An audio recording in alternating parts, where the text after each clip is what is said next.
Bonjour et bienvenue dans cette 6e vidéo de la série des vidéos que j'ai fait sur les freins qui nous empêchent d'avancer, d'améliorer vraiment notre vie et de mettre les choses en place. Donc aujourd'hui nous allons voir le 6e frein. Si vous n'avez pas vu les 5 freins précédents, je vous invite à aller voir les vidéos précédentes. Je suis Aude Devater du blog Aller à l'essentiel.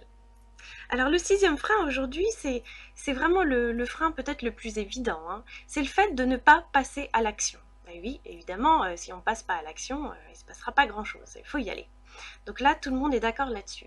Mais honnêtement, dans tous les livres qu'on peut lire, les rencontres que nous faisons, les conférences parfois auxquelles nous allons, qu'est-ce qu'on en retient? Est-ce qu'on applique le contenu de toutes ces choses? Alors de temps en temps on va dire ah oui tiens j'ai lu un truc intéressant, alors oui de temps en temps je le fais, ouais c'est pas mal, je le fais, oui bon quand j'y pense quoi. Mais est-ce que ça améliore vraiment notre vie? Ce n'est pas suffisant. Qu'est-ce qui nous empêche d'en faire vraiment une habitude et de l'adopter réellement? En fait, le problème avec tout ça, c'est que on en reste au niveau intellectuel. On est d'accord avec tout ça, évidemment, ça nous paraît évident, je vais vous donner un exemple, mais ça reste au niveau intellectuel. Et à mon avis, c'est le problème. Par exemple, vous avez un ami ou une amie et qui vous fait part de tout un tas de choses qu'il a mis en place dans sa vie parce qu'il était stressé, fatigué, etc.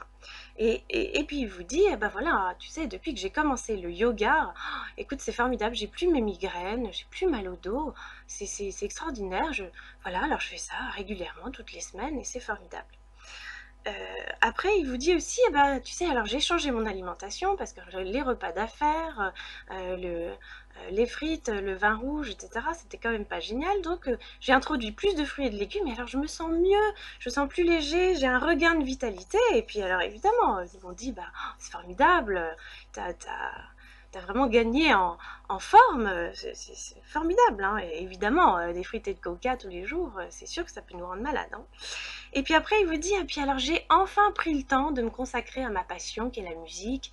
Et donc je fais de la musique chaque semaine et je rencontre des personnes avec lesquelles je partage, parfois on joue ensemble, mais c'est merveilleux, j'élargis mon cercle de relations, c'est merveilleux. Bah oui, alors on se réjouit pour notre ami, c'est formidable de voir des gens qui peuvent exprimer et jouir de leur passion. Et puis après, il complète en disant, et puis alors tu sais, quand même, pour pas retomber, et puis pour être sûr que tout ça se mette en place, et puis pour comprendre, je me fais accompagner, je me fais accompagner, je veux voir quelqu'un, enfin, voilà. Et ça me fait un bien fou, parce que ça me permet de comprendre les choses, prendre du recul. De temps en temps, on fait le point, tu sais, ça fait pas de mal, et puis alors, on se réjouit pour notre ami qui nous partage tout ça. Ok, mais maintenant, ce petit exemple, ok, et vous? Et alors si on nous pose la question, on va dire ah oui mais attends ah mais moi j'ai pas le temps, tu te rends compte de faire du sport comme ça, à trouver 2 heures dans la semaine, où est-ce que tu veux que je trouve ce temps? Ou bien alors oh mais je suis pas du tout sportive, j'ai jamais été sportive, tu me vois moi faire du sport? Attends, j'en ai jamais fait de ma vie, je vais pas m'y mettre maintenant, c'est trop dur, trop dur. Voilà. Ou bien alors en ce qui concerne la nourriture, ah oui mais alors tu comprends, si on commence à surveiller, on peut plus vivre maintenant, faut vivre Et puis, par exemple, en ce qui concerne faire quelque chose qui nous plaît, ah ouais, mais attends, c'est facile, lui, mon ami, il ou elle a un talent. Quand on est artiste, le talent, il est tout trouvé. Mais moi, je suis pas douée, je suis pas du tout artiste. Mais je sais pas quoi faire. Moi, je voudrais bien, mais quoi? Je ne sais pas. Hein. Et puis alors voir quelqu'un, aller voir quelqu'un et se faire aider, se remettre en question, etc. Non mais tu me vois, écoute, j'ai jamais, enfin voilà, c'est juste hors de question. Puis ou bien alors l'autre excuse, ça veut dire ah oui mais attends, j'ai pas les moyens en ce moment, t'imagines pas. Enfin donc voilà. Donc cet exemple, c'est juste pour vous montrer euh, tous les freins qu'on met en place. Je suis sûre que vous en avez dépisté quelques-uns qu'on a déjà vus précédemment. Et qui nous empêche de rentrer dans l'action. Effectivement, il y a un gros frein qui nous empêche de rentrer dans l'action, c'est la peur. C'est la peur du changement. Ça va peut-être vous étonner, mais la peur de réussir, la peur de changer, même si notre situation aujourd'hui est douloureuse et difficile, le fait de pouvoir imaginer que nous allons pouvoir changer, c'est une réelle peur. Ça paraît paradoxal, mais c'est extrêmement courant de voir les gens qui ont peur de la réussite. Évidemment, c'est inconscient, mais c'est une peur réelle. Donc cette peur du changement, elle est très réelle. Il y a tout un tas de raisons pour ça, dans lesquelles je ne vais pas rentrer aujourd'hui, mais cette peur du changement existe bel et bien, même pour une amélioration. Peur de sortir de sa zone de confort, hein, peur d'y aller, d'affronter les choses, peur d'affronter ses peurs.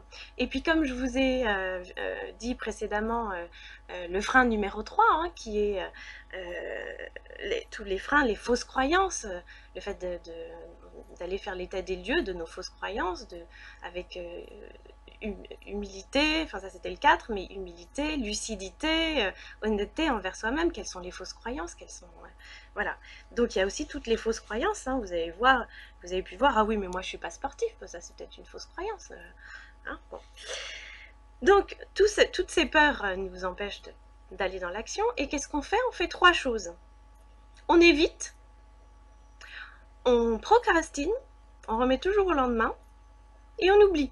En fait, c'est notre inconscient, on ne le fait pas toujours exprès, hein, mais ces 3 choses font que finalement, on ne passe pas à l'action. Alors, je vais vous donner 2 courtes pistes, mais qui sont assez conséquentes en réalité si on les regarde de très près, pour pouvoir passer à l'action. C'est de prendre une décision. Évidemment, c'est évident, hein. Évidemment, si on ne prend pas de décision, on ne peut pas y aller. Mais vous allez voir que c'est pas une petite décision pour essayer, oh, je vais essayer, peut-être que... Non, là, ça fera pas la différence. C'est comme quand vous appliquez la petite solution que vous avez trouvée dans un livre, oui, au petit bonheur la chance, de temps en temps je l'applique, oui, c'est pas mal, bon. Mais si vous voulez un réel changement, il faut décider. Et dans le mot décider, il me semble qu'il y a une racine latine, enfin je me souviens plus très bien, il faudrait que j'aille vérifier, mais qui signifie couper. Caedere, il me semble, hein, que c'est couper. Et dans le mot décision, donc il y a cette notion de couper, donc couper avec le passé, couper avec peut-être les mauvaises habitudes, et quand on décide quelque chose, on coupe avec ce qu'on faisait hier, et on met quelque chose en place. Mais il y a vraiment ce sentiment de décider, d'y aller, mais pleinement. Et deuxièmement, ça va ensemble, hein, on décide et on s'engage. On ne peut pas y aller à moitié, je vais voir, peut-être que, etc. Là, il n'y aura pas de résultat. Il ne faut pas se leurrer. Il faut un engagement. Par exemple, moi, quand j'ai décidé de faire ces 8 vidéos, je l'ai vraiment décidé et je m'engage à le faire et je le fais. Donc, c'est vraiment ces 2 choses qui vont nous aider à vraiment y aller. Donc, voilà pour notre 6e frein aujourd'hui. Et je vous retrouve très prochainement dans la 7e vidéo pour le 7e frein. En attendant, laissez-moi vos commentaires que je serai ravie de lire. Je serai très curieuse de savoir ce que ça évoque chez vous, tout ça. Et téléchargez le guide gratuit sur mon blog Aller à l'essentiel si vous ne l'avez pas encore fait. Et je vous dis à très bientôt.